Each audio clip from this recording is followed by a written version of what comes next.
Okay, good morning, everyone. Um, I'd like to call the meeting to order and acknowledge that we're in Treaty 1 territory, the home and traditional lands of the Anishinaabe, Ojibwe, Innu Cree, and Dakota peoples, and the national homeland of the Red River Métis. Our drinking water comes from Shoal Lake 40 First Nation in Treaty 3 territory. My name is Neil Harden. I am chairing today's panel. With me are Kent Seelan and Linda Schulz. The secretary today is Crystal Harland, and the assessor is Merrick Froelich. Uh, to the Zoom participants of the hearing, please note that you are placed in the waiting room till your property is called upon. When it is your turn, you'll be admitted into the meeting. Kindly follow along in the City of Winnipeg's Board of Revision YouTube channel for the hearing process. Once the host admits you into the hearing, please close or mute your YouTube player. You will then be permitted to speak with respect to your property. Once your hearing is concluded, you can leave the meeting. We will be hearing applications for revision of the Business Assessment Rule in accordance with the Municipal Assessment Act and the City of Winnipeg Charter. The matters for which revision is requested have been described in each application, and we will limit discussion to those matters. The statements that are made at this hearing are sworn testimony, and anyone speaking to the matters must be sworn in.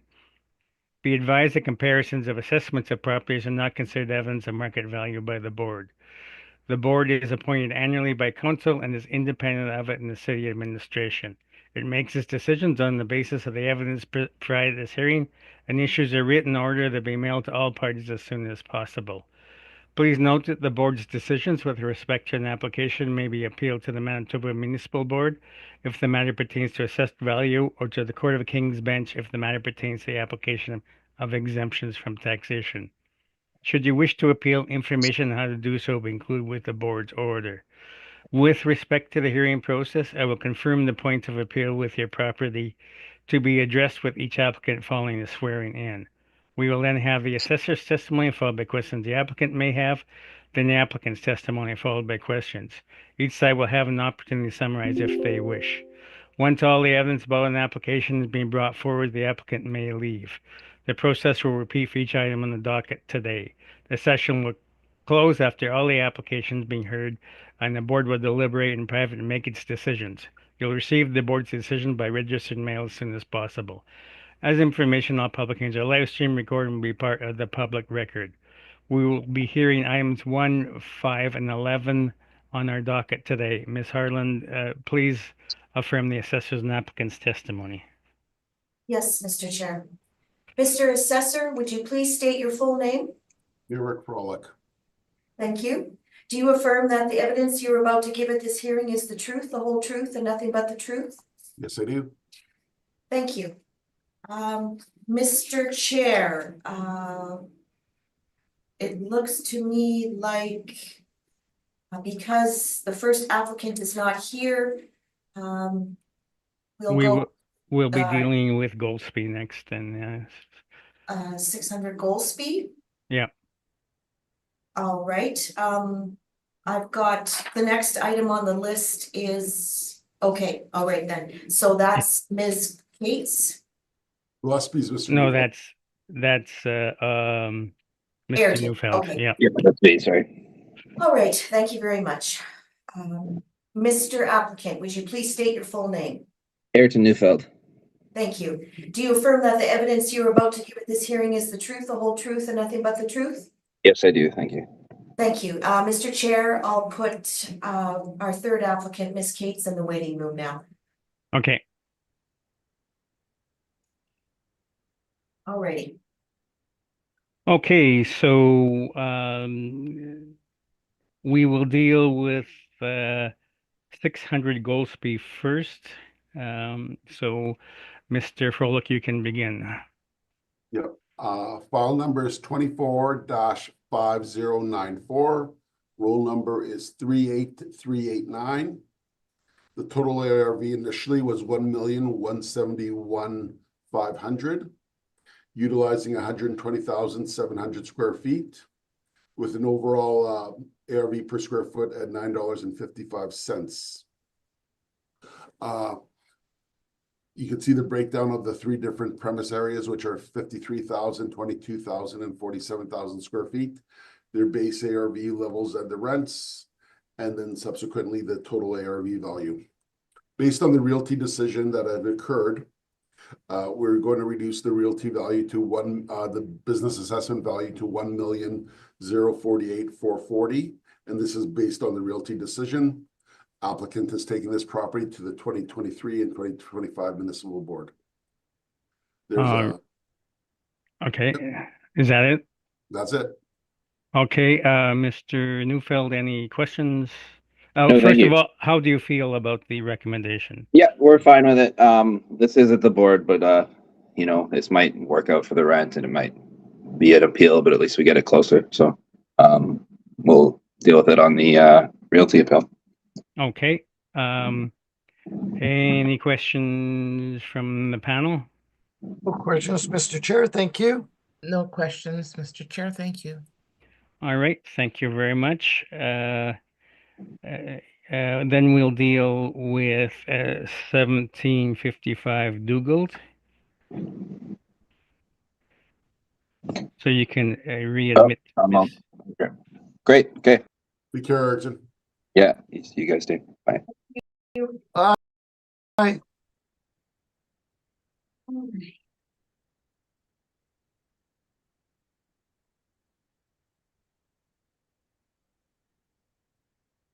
Mr. Chair, I can swear Ms. Cates in.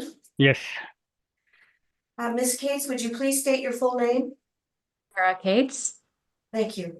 Do you affirm that the evidence you are about to give at this hearing is the truth, the whole truth, and nothing but the truth? Thank you. Okay, so Mr. Furlick on 1755 Dugald. File number is 24-4726.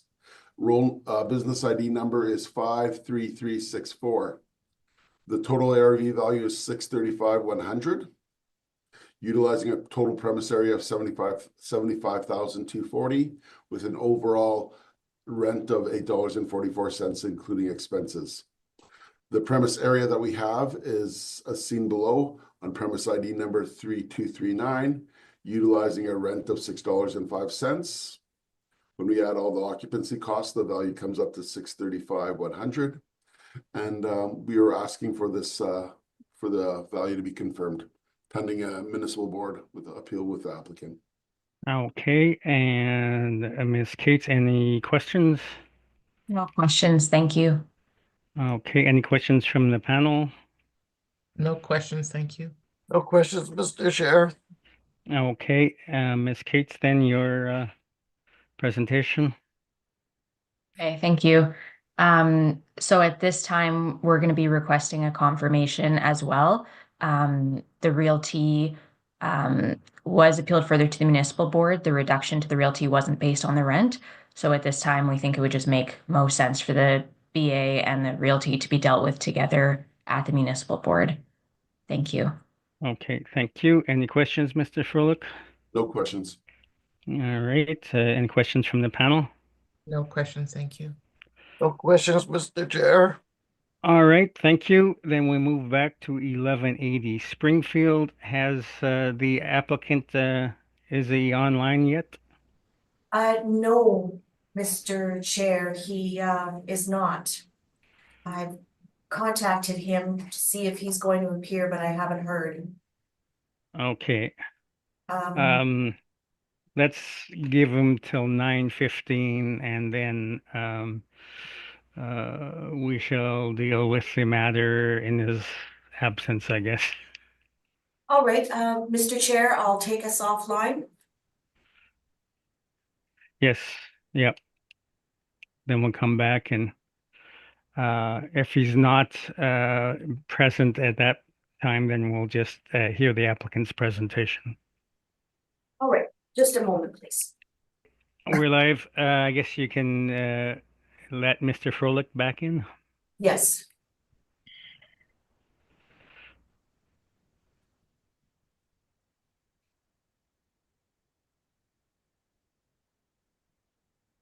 Okay, and you'll need to swear Mr. Smith in.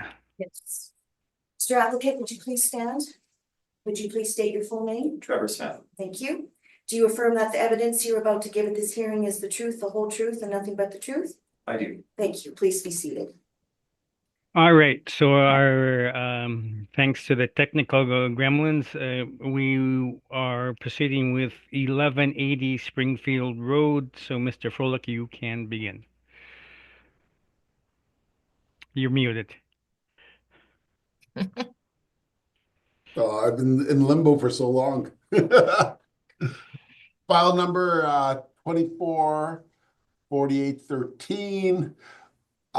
Business ID number is 1976. And the total ARV value we have is $3,107,700. Total premise area for this property is 530,378 square feet, with an overall ARV per square foot at $5.86.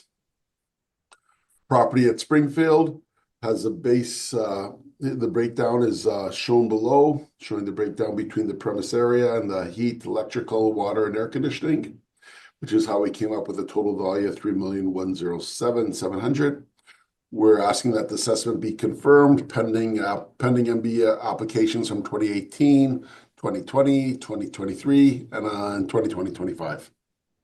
Should I go further? Yes, since it's being contested, so. Okay, no problem. So during my research for this property and with regards to all larger properties within the city of Winnipeg, I've noticed there's been a divide with regards to properties and rents being used where they don't factor in the newness of properties.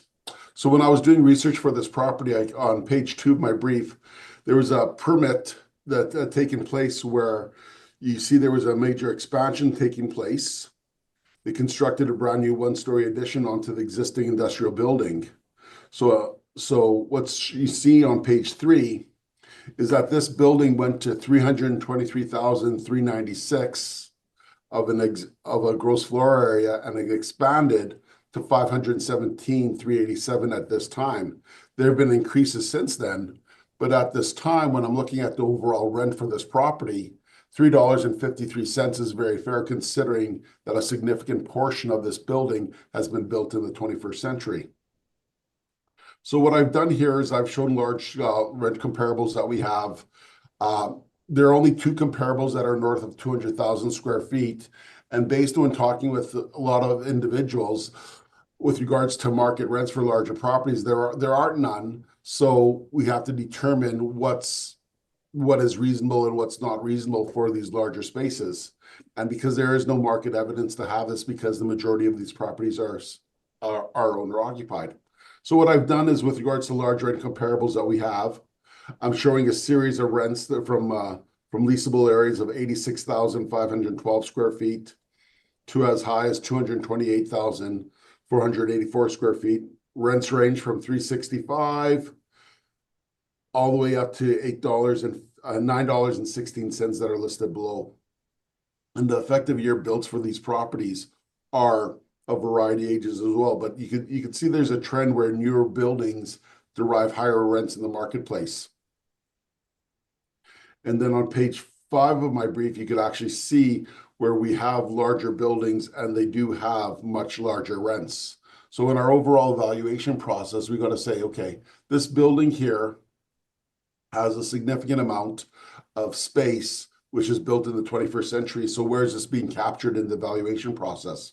When I looked at my comparables, comparing them to the comparables used, a lot of comparables used by the agent has been much older. They're older comparables, and they're a lot further away from the reference date. And the reference date for the 2025 business assessment appeal is April 21st, 2023. So using rents that are like almost like 7-8 years old or older, not really true indication of market value. And just give me 1 sec here. We just want to. I just missed something here.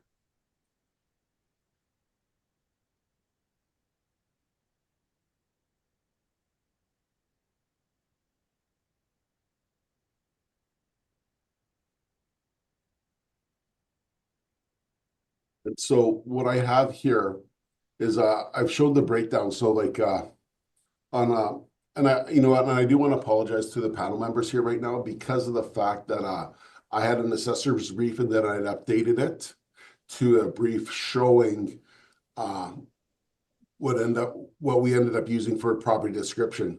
So you can see that the breakdown of the building on page 1 is built between 1971 and 2007. Our effective year built is 1980 for this building here. And you know, the wall heights are range from 12 to 26 feet. Our total leasable area matches the 530, 578.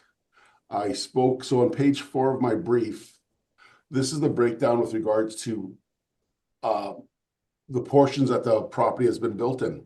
And so the building area since 2000 is 244,352 square feet. This area represents 46.5% of the total building. So we know that there's a big difference in rents between buildings that were built in 1971 and properties that are built in the 21st century. And this has to be captured in the rent, which is why I feel that our assessment is fair.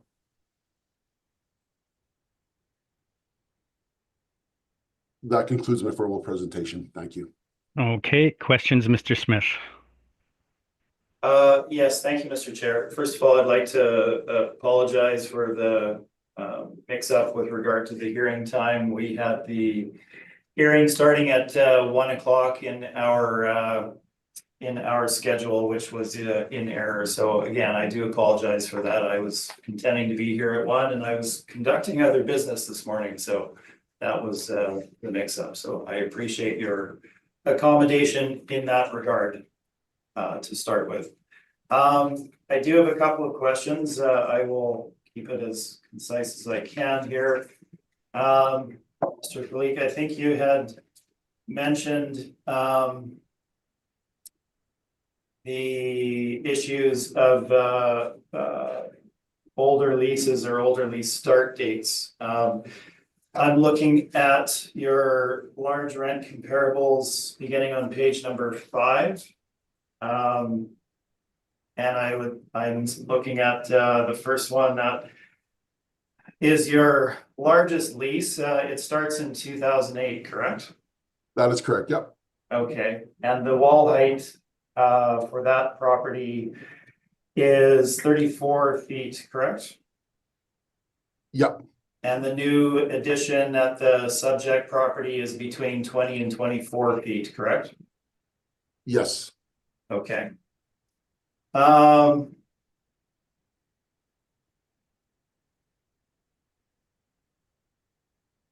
The other leases, I mean, we're also looking at 200 Big Yen beginning 2015, 160 Omans 2017. So would it not be more appropriate to say each side has some leases that are not starting April 1, 2023? Well, 5 of my leases are within 5 years of the reference date. Okay. I only believe that one of yours is reflective of that, and that's the older building, which is the oldest building that's listed here, and which is not a reflection of the quality of the property that the subject property is. Okay, so moving forward to page number 6 then. Again, just looking at start dates here. So we have 2005, 2005, 2015. These would be older leases as well, would they not? Yep, and with that, they're older leases, but all these properties are built since the oldest property that I have on this list is 2001, and that's deriving a rent of $8.50, and 46% of your property was built in the 21st century, and you're seeking a rent of $3.53. Or you believe that the $3.53 rent is too high? Of the comparables that you have here as far as newer warehouse space, most of them are under 70,000 square feet, correct? Yeah, And the Yep. subject is 530,000 square feet? Yeah, well, there are no market leases, like I had stated before, there's like only 2 leases that are greater than 200,000 square feet. So you have to come up with a methodology to sort of say, what is a reasonable rent? And I would counter that by saying that none of the 21st century buildings are deriving a rent of $3.53.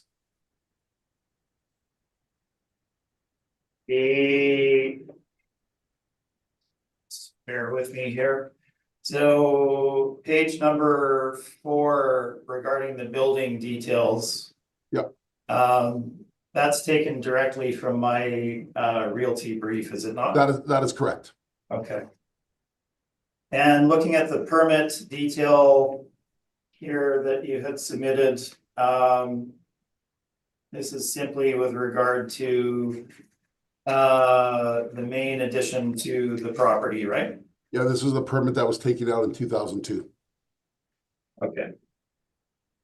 Okay, those are all of my questions. Thank you.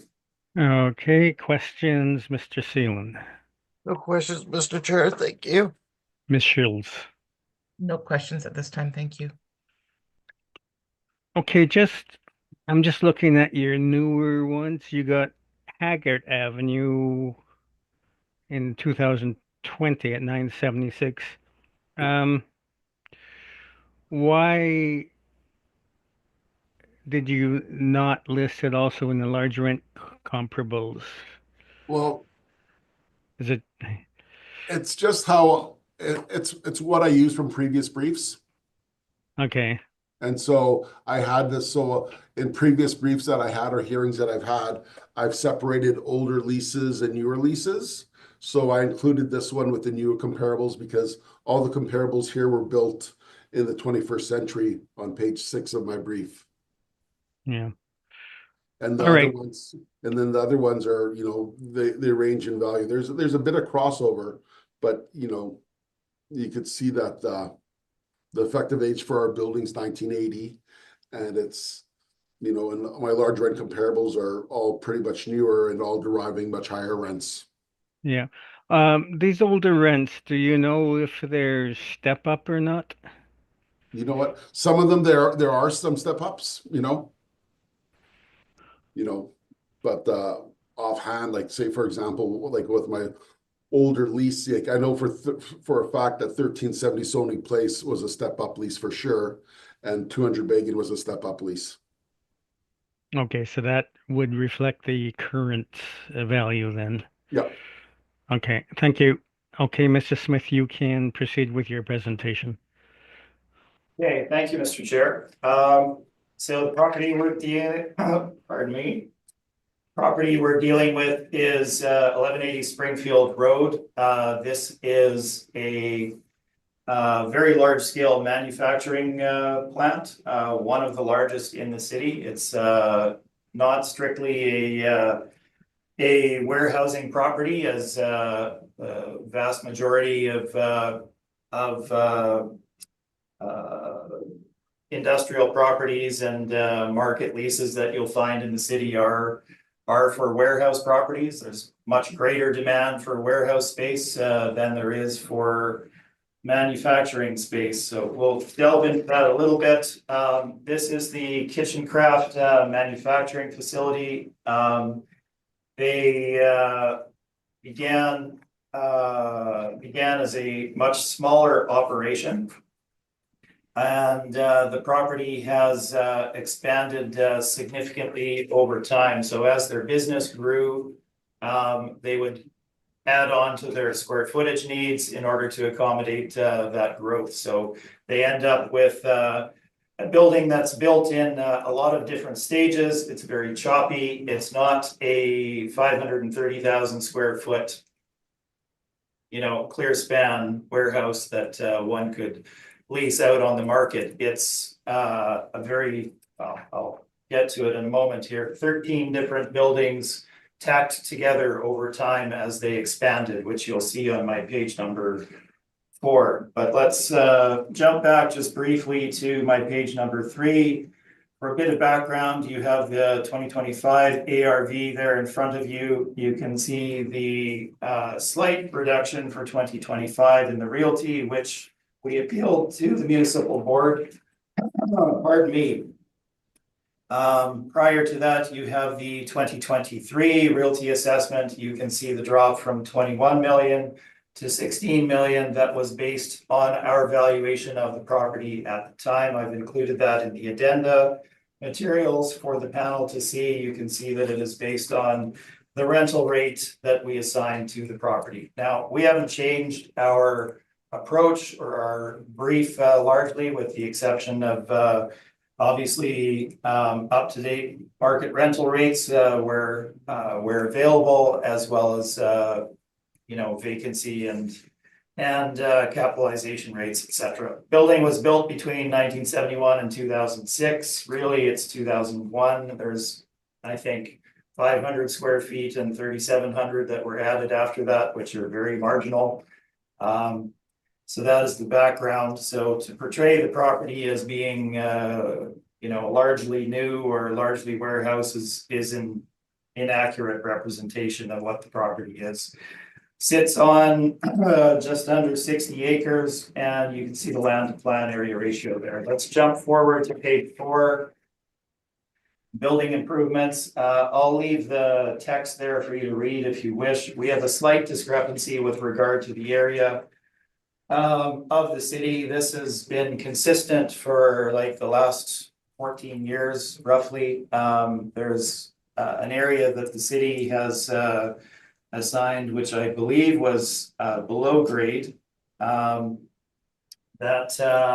is not present and not utilized, but hasn't been deducted from the city's leasable area in that time. So our actual leasable area is 529,028 square feet.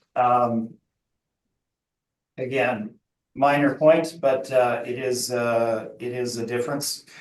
The staged development of the property I've already referred to. So it is when you walk into the manufacturing area, there's a lot of different sections.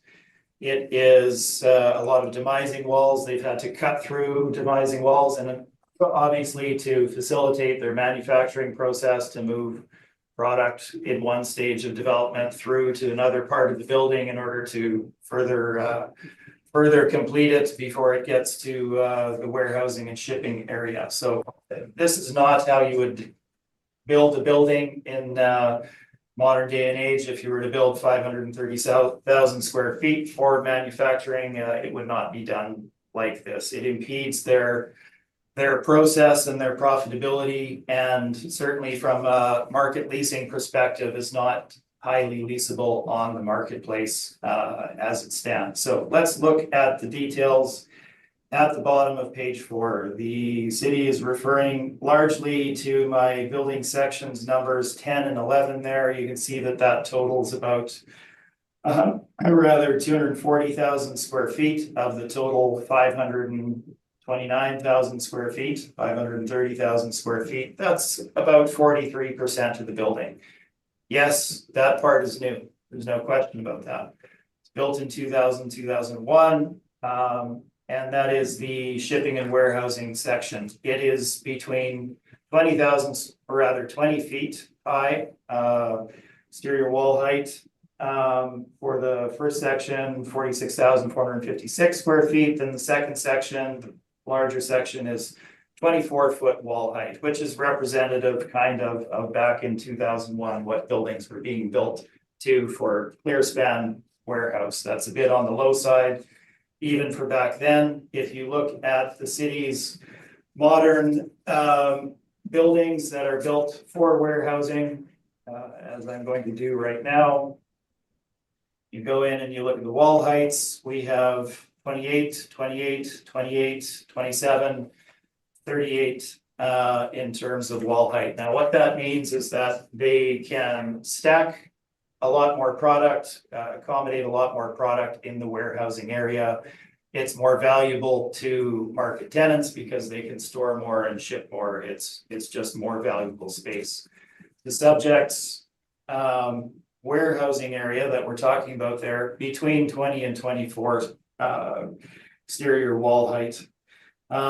The balance of the building, so again, let's look at the chart on page 4, sections 1 through 9, built between 71 and 96. And we have a variety of construction types, obviously. We have wood, we have metal, we have masonry. You can see the wall heights there. Typically, we're looking at 16, 17, 16, 18 in terms of exterior wall height. Very low in terms of wall height for either warehousing or manufacturing. So the bulk of the building, more than half of the building, in the range of 57%, was built before 1996. Well, you can see the ages there. So it's not a 530,000 square foot newly built single span building. If you look at page number 5, you can get a good aerial of it. You can see the individual sections that we're talking about. Again, it's 13 individual sections. If you look at the right-hand corner of that top right-hand corner, you can see the newer section, which is the warehousing section. Those two sections built in 2000 and 2001. And you can see the huge amount of roof area. Now, if you look at the size of the building, 530,000 square feet, that's equivalent to 12 acres of roof. So when you put that in perspective, you have 12 acres of roof to maintain on an annual basis. So they have very large ongoing costs with regard to maintaining and upgrading the roof over time. And with the different building sections, there's always going to be issues with regard to the roofing. Let's move through the photos. Page 5, you can see exterior gravel court. Bottom there, they have a concrete apron, but not a paved concrete loading area, simply the part where the trailers park when they're in dock. The rest of the lot is gravelled, as you can see. Some specialized production equipment on page 7, more exteriors. Then we get into the inside. You have the dated office area. We have one of the newer warehouse area at the bottom of page 8. Into production area on page 9, you can see the age of the structure, obviously issues. We have one of the pass-throughs from one of the sections at the bottom of page 10. You can see how that would constrain production. Wood roof on page 11. And that is the description of the property. Let's move on to the site. So property isn't in a traditional industrial park. It is on, on Springfield Road, two-lane roadway with less services than your typical auto park. Certainly, the shipping there is a little bit different than it is for location in a traditional auto park. Photo at the bottom is just the land, which shows the lower level of the actual land and the swampiness of it. Moving forward, property location shown on page 13. As you can see, to the east on Lagimoje. And then we can move into the analysis of the property. So property is 530,000 square feet. And I think I mentioned this earlier. It's one of the top 5, I believe, properties in the city with regard to actual area for a manufacturing facility in the city. There's a couple that are larger, but not very many, certainly. By definition, a property of this size is a a special use property. The mass appraisal model, the city is not going to have, nor are we, because they don't exist, not going to have leases of this scale because they don't exist on the marketplace. As you can see, the largest ones that exist are 200,000 square feet, which is about 45% the size of the subject property. That's the maximum. Most of the comps are in the 150,000 square foot range, significantly different, and those are for warehouse space. There are no manufacturing lease rates that we're going to see in either of our evidence, I don't believe. So the demand for warehouse is significantly different. Looking at, again, the large scale industrial, things to bear in mind in valuing this are the size and function, which I've already discussed. Two, often these are modified for the specific needs of the occupant. Properties of this size, layout or development is rarely suitable for other tenants, which is very clear in this instance. And there's very limited arm's length rental potential on the market for a property of this size, and certainly demising it into leasable spaces would be financially unfeasible, essentially. So there's some text at the bottom of page 15 with regard to those individual pieces. Functional obsolescence, they're essentially there. They have looked at options as far as locating into one of the RMs. And that is a consideration for them going forward, particularly given the current environment. And let's jump forward into the actual valuation. So on page number 16, I have presented the market rental rate comparables for the panel to review. As with the city, we have the same challenge in finding properties that are most comparable for a property of this type. Essentially, we're not going to find one, neither the city nor ourselves, because there are no arm's length leases for properties of this size or use. So what we have done is present the best information possible and make our judgment with regard to market rent from there. So let's look at these. First property here, 1821 Wellington. Yes, this lease started a little earlier, 2016, so comparable to some of the city's lease rates.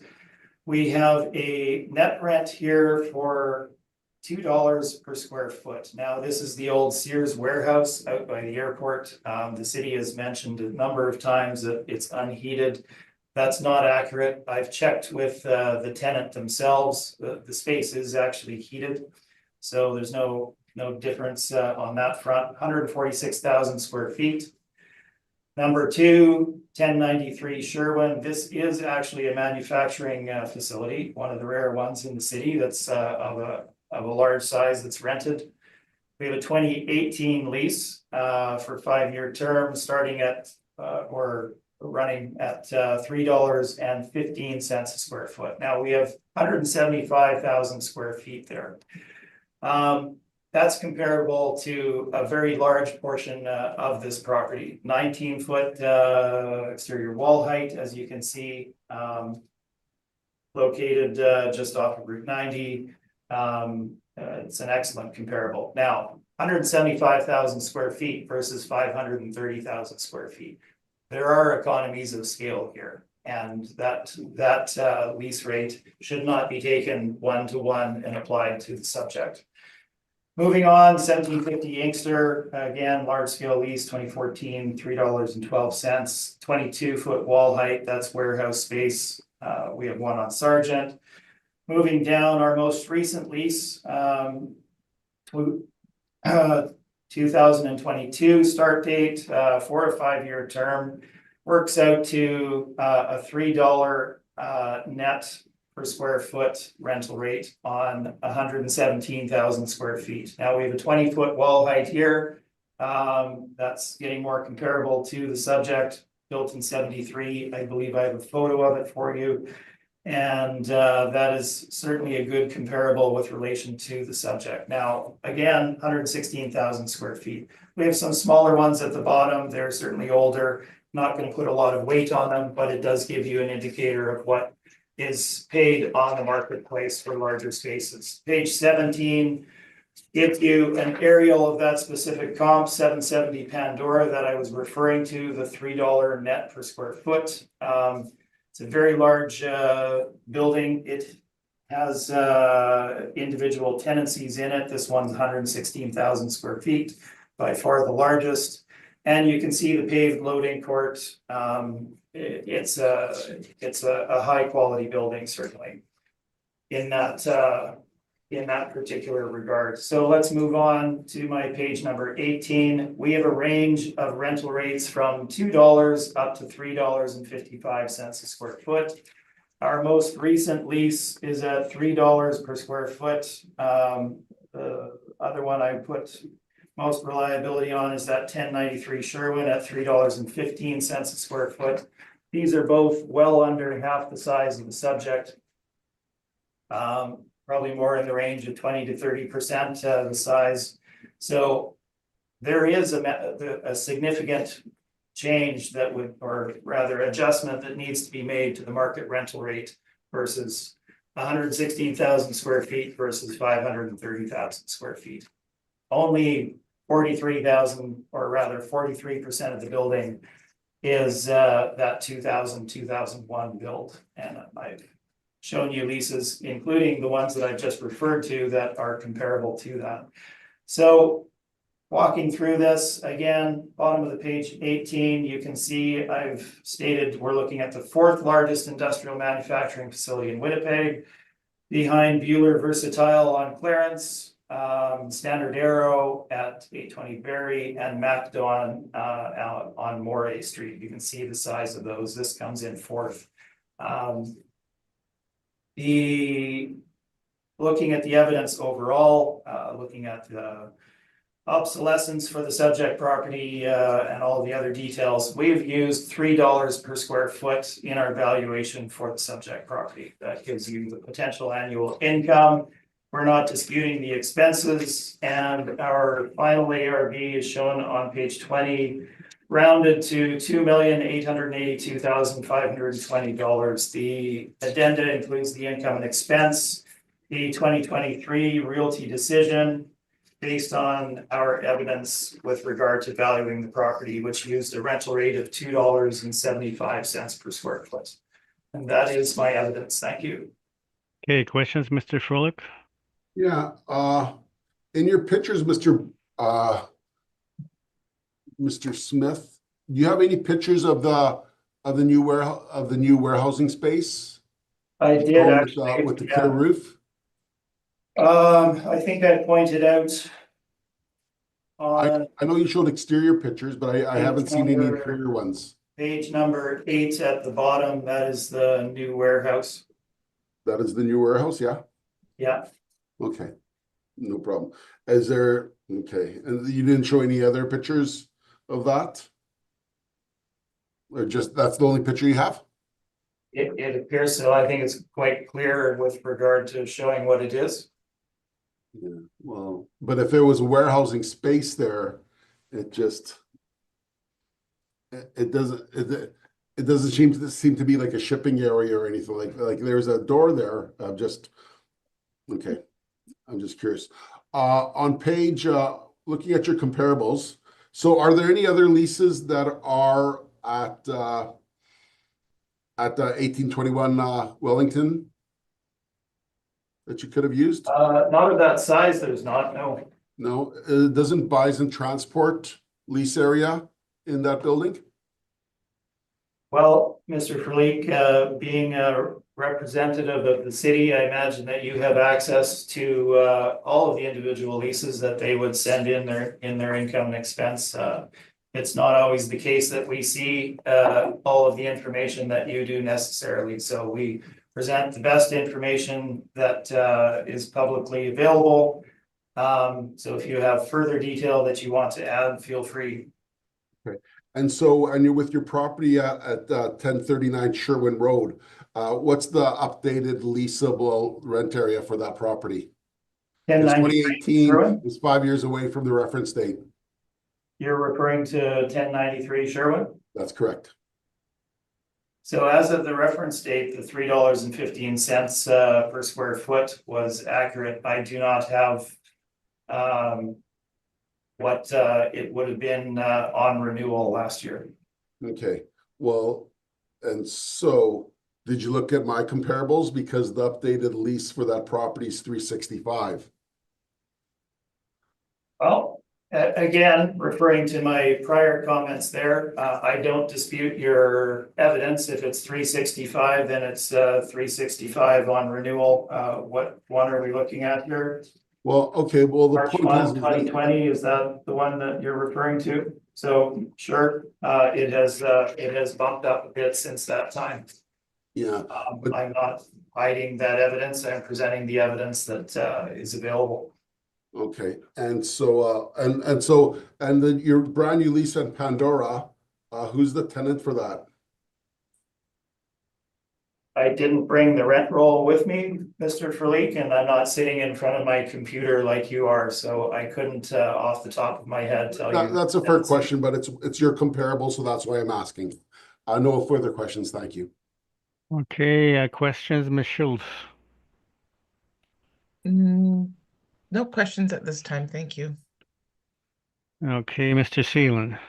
My questions have been asked and answered. Thank you, Mr. Chair.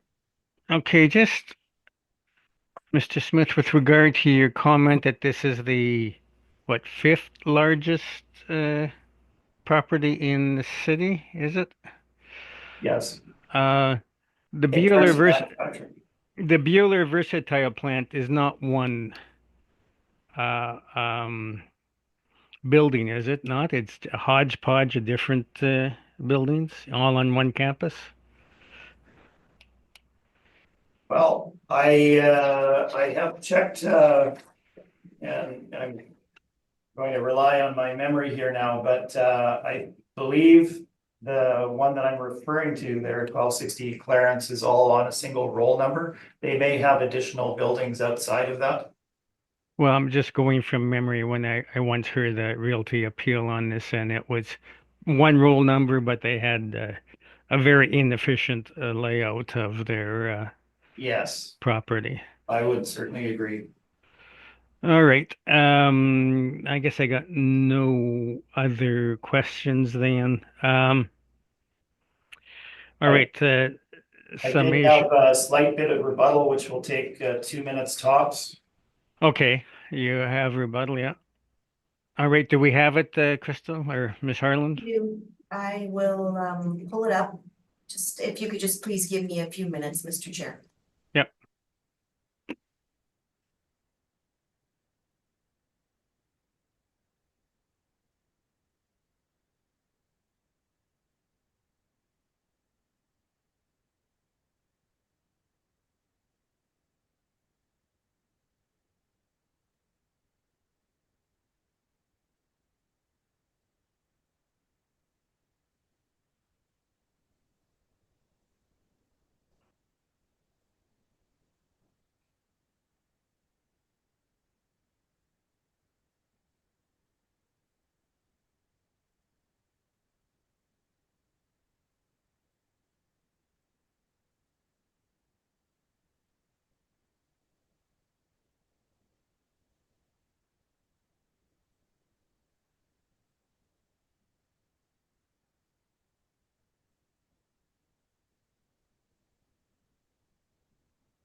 Okay, Mr. Chair, I've just uploaded it to your OneDrive file. And now I'll email it to the assessor. Okay.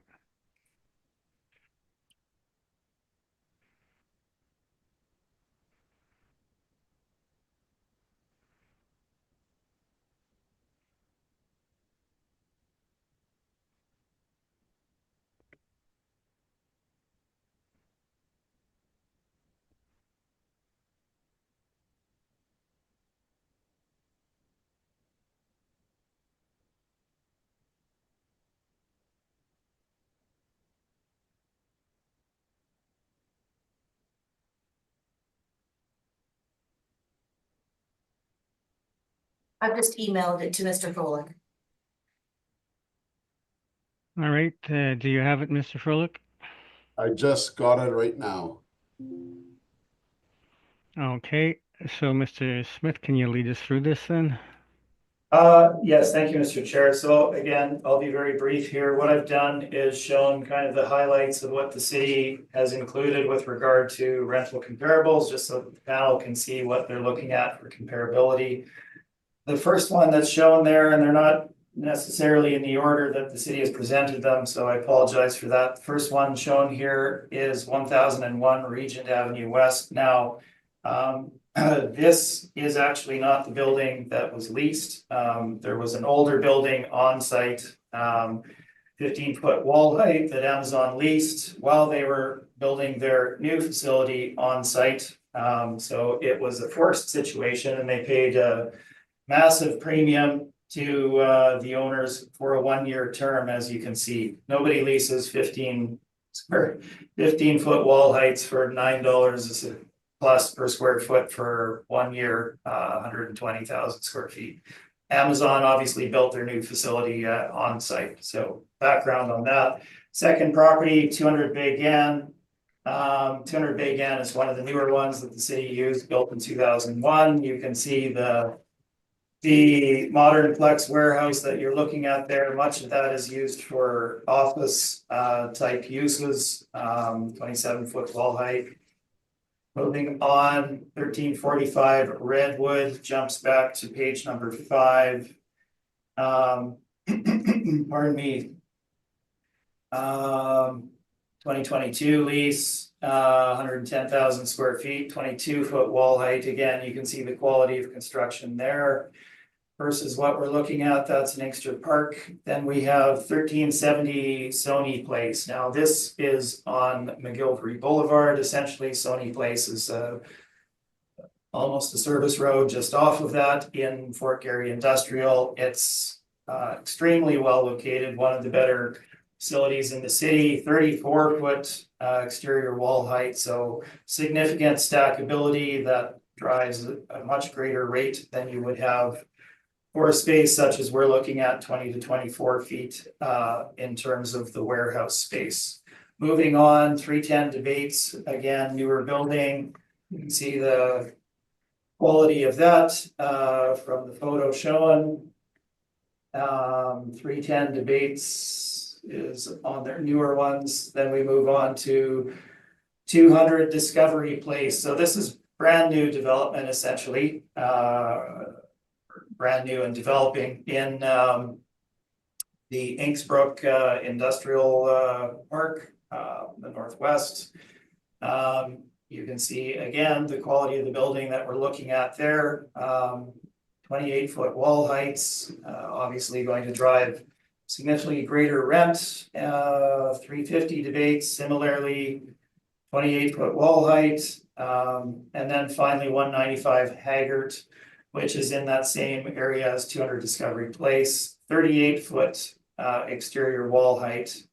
And you can see the rent applied to that much smaller space there. So that is just essentially a visual representation of the city's rents for the panel. Thank you. Okay, questions on the rebuttal, Mr. Froelich? Are any of those rents that I've used $3.53? They are not. Okay, so would you, and is there a significant, and so wouldn't the rents be reflective of the changes of the subject property, like the differences between the older building and the newer building? Well, I guess what I'm showing, Mr. Froelich, is that the newer part of our building is not comparable to the properties that you're indicating. But the point is our model rent here is $3.53. And it seems to me that you've made no adjustments in your comparables that show that our model rent is unreasonable based on the overall building size between the different stages that the building's been built in. So you haven't made any adjustments for the newer building. Is that The correct? newer portion of the building has been taken into account, which you can see from the evidence that we presented in our brief. Okay, but your best comparable is an outdated lease at 325, which is currently 365, yet you're looking for $3. So you're questioning me not on the rebuttal evidence at this point, and I think we've probably covered that ground. Yes, but the point is in the overall presentation is that you've made no adjustments. So your adjustment. Okay, we can deal with that in summation, I Okay, guess, if you wish. okay, thank you. Okay, Mr. Seelan, any questions on the rebuttal evidence? No questions, Mr. Chair. Thank you. Ms. Schultz? No questions, thank you. Okay, summation, Mr. Follett. When I reviewed this property, I thought it was very important to look at the building itself and the rent that we're using and the different components of it. And when I look at my comparables, I'm not seeking a rent that's reflective of the newer properties. But what I want the board to consider is I want the board to consider that, you know, I have 46% of the property that was built in 2000. There's another 40,000 square feet on top of that was built like 5 years previous to that, so 1996. And that information has to be reflective in the value of this building here. And so I realize that there's no perfect building. Manufacturing is a bit different than warehousing space. But at the end of the day, at the core function is if you take the manufacturing space out, you're left with 4 buildings and a wall, which potentially could be used in warehouse space. Yes, a wall height of say 16 feet is not going to generate the same rental rate as 24 feet. But in the same regards, our rent that we're using here today is not a rent that is in that much higher range. It's a much lower range. So in our overall evaluation process, the model rent that we're using is very fair because you have to combine both aspects of the entire building. And like I've stated before, I have seen no properties, no areas of over 200,000 square feet leasing for $3 net a square foot. Thank you. Okay, Mr. Smith. Yes, thank you, Mr. Chair. So the point here is we're valuing the property as it is. We're valuing 530,000 square feet of manufacturing space, yes, with a newer portion of warehousing. There's no question there. We have taken the new portion of the building into account in our overall valuation with regard to the lease rate that is applied.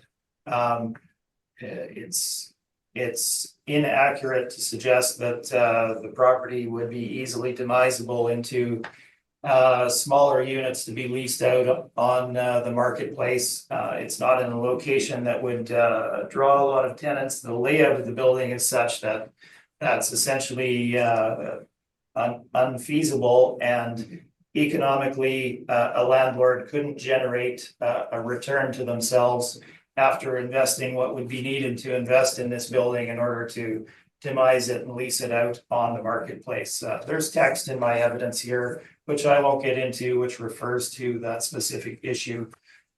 If you look at the evidence presented and the wall heights, the ages, locations, etc., it's very clear that space of this size, whether it has a newer portion or not, which we have taken into account, would draw a very significantly lower rental rate than what the city is portraying. We're not undervaluing the warehouse space by any means. We've recognized the value of that and included it in the rent. If you look at our most recent rent, 770 Pandora, which is frankly very comparable to the subject property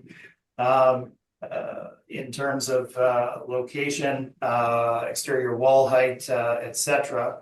$3 net per square foot. That is straight warehouse space. We have, 200, 250, 280,000 more square feet of oddball manufacturing space with low ceiling heights and multiple roofs, etc. It's clear that the city has overestimated what on the open market a potential tenant, which there don't exist, of 530,000 square feet would pay for a facility such as this. Thank you. All right, thank you very much. We've now heard all properties on today's agenda, and this hearing is now adjourned. Thank you for your presentations. Thank you. Have a great day, guys. Thanks. Thank you very Thank much. you. And again, I appreciate your accommodation very much. Well, it was technical glitch more than anything. Okay, we'll take a quick break and then come back and do our final deliberation here. I'll Thank take this you. offline, Mr. Chair. Thank you. You. Very welcome.